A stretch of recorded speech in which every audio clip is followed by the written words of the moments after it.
여러 가지로 어려운 상황에서 어떻게 도움을 드릴 수 있을까 좀 고민을 했었는데요. 이 채널에서 문제를 좀 같이 풀어보면 이 마지막 정리하는 데 도움이 되지 않을까 싶어서 문제를 좀 준비를 했어요. 네.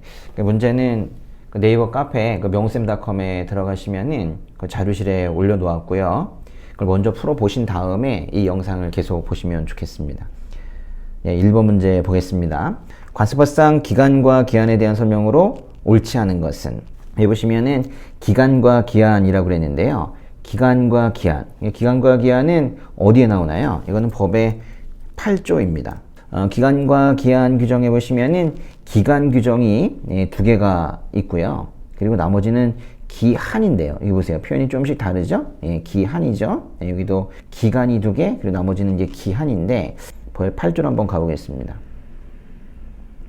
법의 8조에 보시면은, 제목 자체가 기간 및 기한의 계산이네요. 그 1항에 수입신고 수리 전 반출 승인을 받은 경우에는 승리를 수리일로 본다. 승리를 수입신고 수리일로 본다. 라고 해서 252조에 따른 수리 전 반출 승인을 말하고 있지, 즉시 반출이나 이런 것들은 여기에 언급이 없다는 걸 알아야 되고, 이번에 보니까 기간 계산은 관세법에 특별한 규정이 있는 것을 제외하고는 민법에 따른대요. 같은 8조의 3항에 보시면은 공근 토대 그 다음날을 기한으로 한다. 4항에 보시면은 장애가 있는 경우에는 장애가 복구된 날에 다음날을 기한으로 하죠. 이 정도 보시면 이 문제 풀 수가 있는데, 그 1번 보시면은 기간을 계산을 할 때 이 즉시 반출 이런 것들은 없단 말이에요.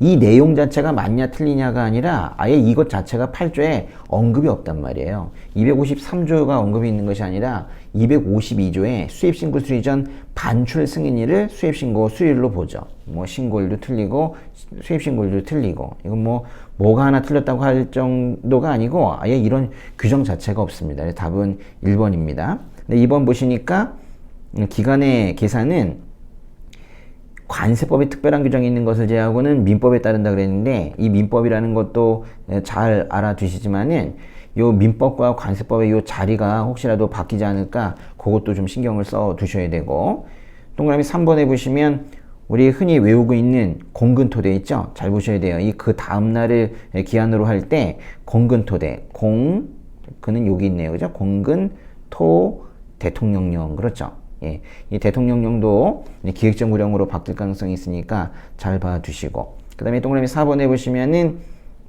장애가 있는 경우, 이 장애로 인해서 컴퓨터가 망가진 걸 가동이 정지됐다고 하는데요. 그럴 때에는 그 장애가 복구된 날에 다음 날을 기한으로 하죠. 그 동그라미 3번에 있는 그 다음 날을 기한으로 하는 것과 4번처럼 장애가 복구된 날에 다음 날을 기한으로 하는 것을 또 구분을 해야 되겠습니다. 이 문제 형태는 아주 표준 형태예요. 딱 요 네 개가 그대로 이제 이 지문으로 나올 가능성이 매우 높습니다. 그 다음 2번 문제 보겠습니다. 다음 괄호 안에 들어갈 말로 옳은 것은? 그랬어요. 이게 무슨 내용인가요? 세관장은 보세 판매장의 특허를 받은 자에게 특허를 갱신받으려면 특허 기간이, 이게 지금 갱신 얘기네요. 그죠? 네, 특허 갱신.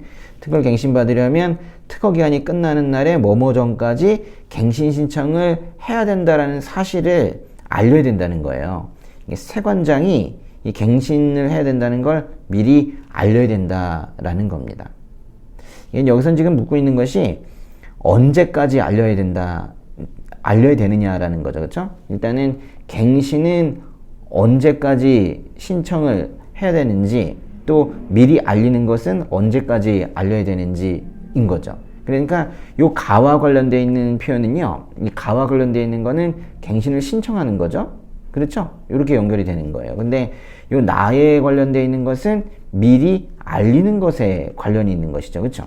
그 다음에 두 번째는 관성장은 공인을 받은 자에게, 이 공인이라는 건 수출입 안전관리 우수공인업체를 말하는 건데요. 수출입 안전관리 우수공인업체에 공인을 받은 자에게 이 공인을 갱신하려면 공인의 유효기간이 끝나는 날에 뭐뭐 전까지, 여기도 신청하여야 한다는 사실을 신청에 이제 다가 붙는 것이고, 또 라 전까지 미리 알리도록 그렇게 되어 있습니다. 여기 그냥 공인이라고 하면 좀 정확하지 않을 수 있으니까 이 자리 이 공인은 정확하게 써줘야 되겠네요. 그죠? 수출입 안전관리 우수 공인업체 공인이죠. 그쵸? 예. 이때는 좀 특이한 것이 뭐냐면, 이때는 알리는 사람이 좀 달라요. 그쵸? 위에는 세관장인데, 이 밑에는 관세청장이죠. 그래서, 요거, 가나다라에 뭐가 들어가야 되느냐. 예. 답은 몇 번입니까? 네. 답은 4번이죠. 4번. 보통 다른 것들의 경우에는 1개월 전까지 갱신 신청해야 된다는 사실을 그거보다 한 달 더 전인 2개월 전까지 알리도록 되어 있는데, 딱 이 세트 6개월 7개월 6개월 7개월 세트는 딱 두 개밖에 없거든요. 관세법에. 그게 바로 이겁니다. 예. 일단 첫 번째 것은 시행령 192조의 6에 있는 거고요. 그리고 이 밑에 있는 것은 이거는 시행령 259조의 3에 있는 거예요. 관세청장이 6개월 전까지 갱신 신청해야 된다라고 7개월 전까지 알려줘야 되는 상황은 시행령 259조에 3밖에 없는 거죠.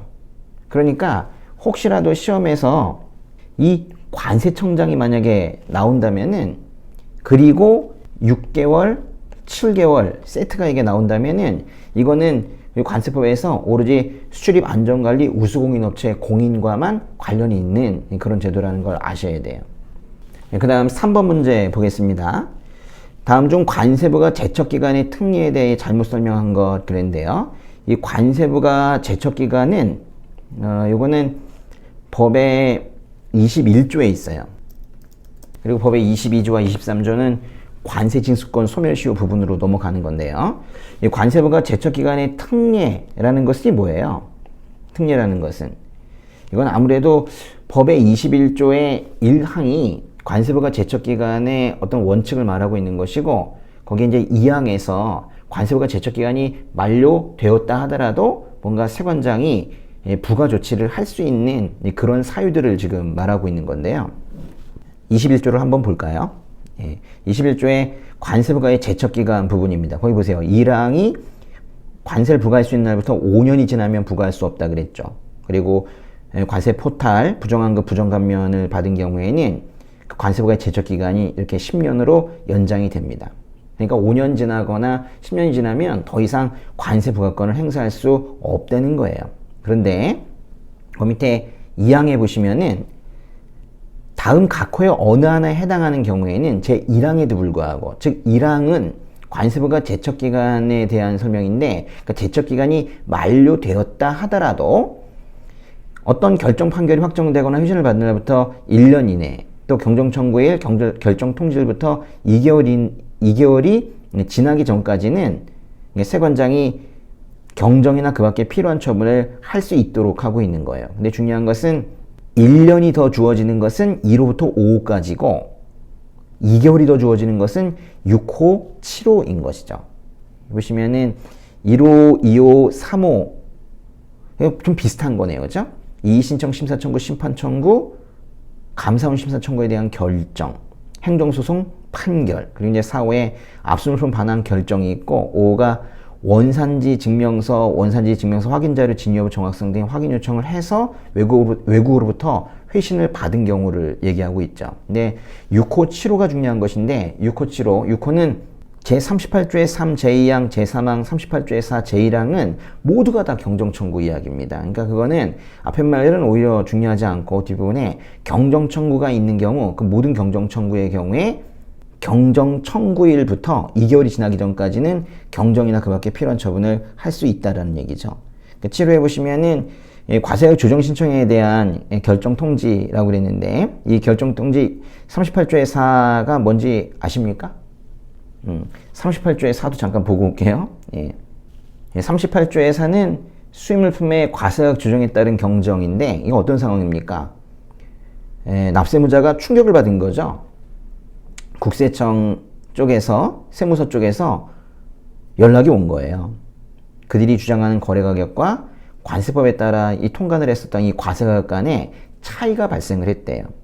그래서 그런 경우에 납세무자가 경정을 청구할 수 있다, 이 얘기인데, 경정을 청구했음에도 불구하고 세관장의 경정 결과에 대해서 기분이 좋지 않은 납세무자는 사항에 보시면은 세관장의 통지에 경정 통지에 이의가 있는 청구에는 그 통지를 받은 날부터 30일 이내에 기획재무 장관에게 정상가격과 과세가격 간의 조정을 신청할 수 있도록 되어 있습니다. 말 그대로 과세가격 조정 신청은 기획재정부 장관에게 하는 건데요.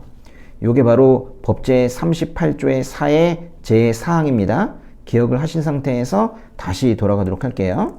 다시 21조의 1항의 7호를 보시면은 우리가 조금 전에 확인한 제38조의 4 제4항이 나오는데요. 그것에 따른 조정신청에 대한 결정통지. 그러니까 이 결정통지는 누가 하는 거예요? 이거는 기획재정부 장관이 하는 겁니다. 그 결정통지가 있는데 세관장에게 유리한 결정통지가 나오는 거예요. 그럼 그 세관장이 그 결정통지일부터 2개월이 지나기 전까지는 경정이나 그 밖에 필요한 처분을 할 수 있다라는 얘기죠. 이 정도 보셨으면은 문제를 보겠습니다. 관세부가 제척기간의 특례에 대하여 잘못 설명한 것은 무엇인가? 1번 이의신청, 심사청구, 심판청구에 대한 결정이 있는 경우에는 그 결정이 확정된 날, 이 결정 부분에는 항상 이 확정이란 말이 붙습니다. 이 기산일도 잘 알아두셔야 되는데 이 결정이 확정된 날부터 1년이 지나기 전까지는 경정이나 그 밖에 필요한 처분을 할 수 있다. 맞네요. 이거는 1호부터 5호 사이에 들어가 있는 거죠. 두 번째, 원산지 증명서 및 원산지 증명서의 확인 자료의 진위 여부 정확성 등 확인을 요청해서 회신을 받았대요. 그러면 이때 기산일은 회신을 받은 날입니다. 그때부터 이것도 마찬가지로 1년이 지나기 전까지는 이제 필요한 처분을 할 수 있고요. 3번에 보시면은 경정 청구가 있는 경우에는 그 기산일이 경정 청구일인데요. 그때부터 2개월이 지나기 전까지는 필요한 처분을 할 수 있습니다. 4번 보시면은 38조의 4의 제4항이 바로 과세가격 조정신청인데 그 조정신청에 대한 결정이 있대요. 이 결정은 누가 한다고요? 이 결정은 기획재무 장관이 하는 것인데 이때 결정일부터 2개월이 지나기 전까지는 그 밖에 필요한 처분을 할 수 있도록 되어 있습니다. 도대체 뭐가 틀린 겁니까? 답은 4번인데요. 이게 결정일이 아닙니다. 여기 뭐라고 들어가야 돼요? 우리 아까 봤던 거 다시 한번 정확하게 볼까요?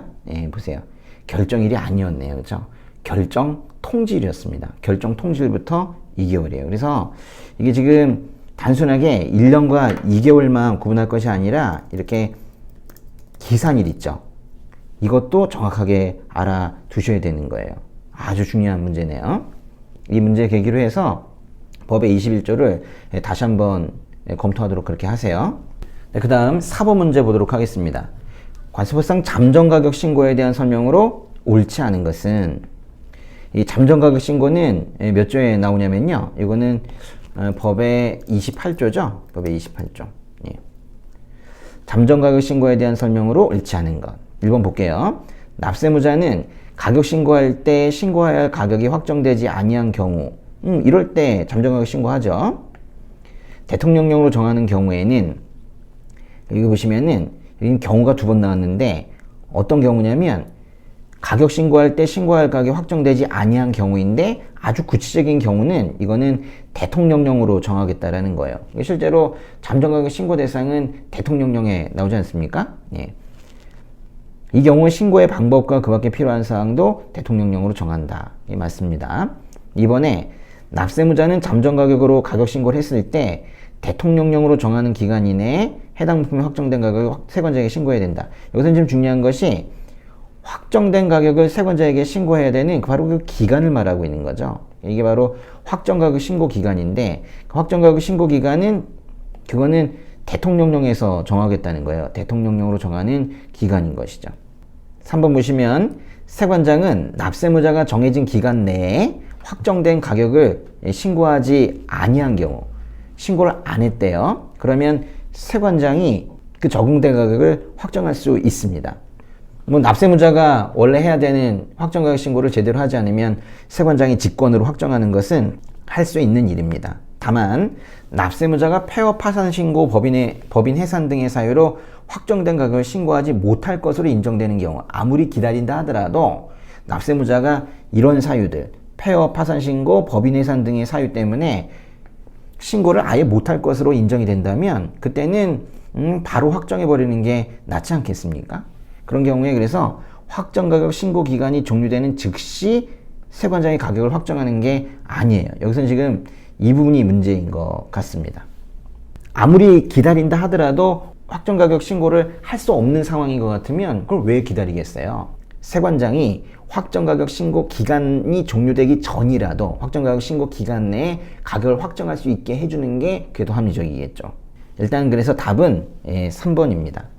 4번 보시면은 세관장은 확정된 가격을 신고받거나 가격을 확정했을 때에는 대통령령으로 정하는 바에 따라 잠정가격을 기초로 신고 납부한 세액과 확정된 가격에 따른 세액의 차액을 징수하거나 환급하여야 한다. 잠정가격과 확정가격에 차이가 있을 수 있으니까 거기에 그 차액을 어떻게 처리할 것인가, 이 차액에 대해서는 징수도 가능하고 환급도 가능하죠. 물론 우리는 징수할 때에도 가산세가 없고 환급할 때에도 관세, 환급, 가산금이 없는 것까지 알고 있습니다. 그런데 이렇게 넘어가려니까 뭔가 부족한 것 같아요. 이게 지금 법의 28조에 바로 이 3번과 같은 내용이 실제로 있는지를 우리가 눈으로 확인을 해야겠습니다. 법의 28조로 가보세요. 법의 28조에 보시면은 총 4개 항이 있네요. 1항은 납세무자가 가격 신고할 때 잠정가격으로 신고할 수 있다는 내용이고, 2항은 납세무자는 대통령령으로 정하는 그 확정가격 신고 기간 내에 세관자에게 신고하여야 한다는 겁니다. 그 확정가격 신고 기간은 어떻게 돼요? 보시면 시행령의 3항에 2년의 범위 안에서 세관장이 지정하는 기간이네요. 중요한 것은 바로 2항과 법률의 2항과 3항의 관계인데, 2항에 납세무자가 기간 내에 세관장에게 확정가격을 신고해야 되는데 3항에 보시면 세관장은 납세무자가 기간 내에 확정된 가격을 신고하지 않았을 때 그 적용된 가격을 확정할 수 있다는 거예요. 다만 폐업, 파산 신고, 법인 해산 등의 사유로 아무리 기다려도 확정된 가격이 신고가 안 될 것으로 인정이 되는 경우에는 중요한 말이 이거네요. 제2항에 따른 기간 중에도, 확정가격 신고 기간 중에도 해당 물품에 적용될 가격을 확정할 수 있다는 거예요. 그러니까 이 문제 부분에 어디가 틀렸는지 아시겠죠? 그렇죠? 확정가격 신고 기간이 종료되는 즉시가 아니라 확정가격 신고 기간, 여기 2부터 다 빼고요. 확정가격 신고 기간 중에도 이렇게 바꿔야 되겠어요. 그렇죠? 예. 이 부분은요, 제가 나올 가능성이 더 높다고 생각하는 이유가 이게 이제 법에 들어간 지 요 단서 있죠. 이 단서가 들어간 지 4년 정도 됐어요. 이렇게 되면 이 부분이 이제 시험에 나옵니다. 알아두시고요. 그 다음 5번 보겠습니다. 문제가 좀 기네요. 당일물품에 대하여 구매자가 실제로 지급하였거나 지급하여야 할 가격에 가산하여야 하는 특허권, 실용신안권, 디자인권, 상표권 및 이와 유사한 권리를 사용하는 대가. 딱 봐도 권리 사용료, 즉 로열티 가산 이야기이겠습니다. 근데 여기에서 이 재현하는 권리, 이 재현권은 지금 제외한다고 했고요. 이때 이 권리 사용료가 관련되는 것으로 보는 경우가 아닌 것은 그랬어요. 이 권리 사용료가 가산이 되기 위해서는 두 가지 요건을 만족을 해야 되잖아요. 관련성이 있어야 되고 거래 조건으로 지급이 돼야 되는데 이 문제에선 지금 관련성만 지금 묻고 있는 겁니다. 시험에 아주 자주 나오는 그런 부분인데요. 1번에 보시면 특허권에 대해서는 권리사용료가 특허권에 대해 지급될 때에는 이런 것들이 이 관련성이 있다는 거예요. 권리사용료가 지급된 그 물품과 이 권리가 관련이 있다는 거예요. 특허권에 대해 지급될 때에는 수입물품이 그 특허 발명품이거나 또는 방법에 관한 특허에 의해서 생산된 물품이거나, 여기 끊으시고요. 이게 원래 따로따로 되어 있거든요. 그리고 또 전체가 아니다 할지라도 그 부품 원재료 구성 요소에 구현이 되어 있거나 또는 방법에 관한 특허를 실시하기에 적합하게 고안된 설비 기계 및 장치에 해당하는 물품인 경우에 관련이 되어 있다고 본다는 거예요. 이 특허권의 관련성 요건은 이렇게 아주 많이 복잡하게 되어 있습니다. 실제로 이렇게 되어 있는가 한번 보도록 하겠습니다. 시행령 19조로 가보세요. 이 시행령 19조의 2항부터 이제 3항까지 쭉 보셔야 되는데, 그 2항에 있는 부분을 가지고 지금 시험 문제가 나온 것이고, 이 3항에 보시면 다음의 경우에 관련되는 것으로 본대요. 보세요. 그 사망의 이유를 보니까 특허권의 관련성 부분을 설명을 할 때 가나 다라 이 네 가지가 모두 그 중에 하나이면 관련성이 있다고 본다는 거예요. 보는 김에 마저 보시면은 디자인권의 경우에는 그 디자인이 그 물품에 표현이 되어 있으면 되는 것이고, 상표는 부착이 되어 있으면 되는데 경미한 가공 후에 부착이 되는 것도 오케이, 괜찮다라는 거예요. 저작권은 그 물품에 수록 들어가 있으면 되는 거예요. 그런데 이 5호가 중요한데요. 5호는 실용신앙권이나 영업비밀일 때에는 어떤 특별한 관련성 기준을 두고 있지 않아요. 이거는 앞쪽에서 얘기했던 특허권 규정에 준하는 관련이 있는 경우, 그러니까 특허권을 따라간다 라고 하고 있어요. 뭐가 특허권을 따라갑니까? 실용신앙권과 영업비밀이 특허권을 따라가는 거예요. 문제를 계속 보시면은 동그라미 2번에 권리사용료가 실용신앙권 저작권에 대해 지급될 때에는 특허권을 따라간다 라고 했잖아요. 뭔가 지금 잘못되어 있죠? 어느 부분이 잘못됐습니까? 실용신앙권은 맞지만은 저작권은 아니죠. 실용신앙권은 맞지만은 저작권이 아니죠. 이 자리에 뭐가 들어가야 돼요? 이 자리에, 그렇죠, 영업비밀이 들어가야 되는 거예요. 영업비밀. 그래서 답은 2번입니다. 세 번째 거 보시면 상표권에 대해서 지급될 때에는 그냥 상표가 단순히 부착이 돼도 괜찮지만은 경미한 가공 후에 상표가 부착되는 경우에도 괜찮은데 이 부분이 바뀌어서 많이 나와요. 이 문제에선 지금 맞게 나와 있지만은 이 말을 꼭 외워야 됩니다. 경미한 가공 후에 상표가 부착되는 것도 오케이. 응? 근데 그 경미한 가공의 그 예시들로 나와 있는 것이 바로 이런 것들이에요. 희석호나 분류, 단순조립, 재포장 등 이 중에 하나가 경미한 가공의 예시로 나올 가능성이 있습니다. 같이 좀 알아두시도록 하시고, 그 다음에는 바로 이 디자인권 부분인데요. 디자인권은 그 디자인이 표현이 되면 됩니다. 또는 그 전체가 아니라 그 부품 구성 요소에 또 표현이 되면 됩니다. 그러면 이제 관련이 있는 것으로 보게 되는 것이죠. 네, 문제 하나하나를 좀 자세히 보고 있는데요. 되는 데까지 계속 올려드리도록 하겠습니다. 예, 열심히 하세요.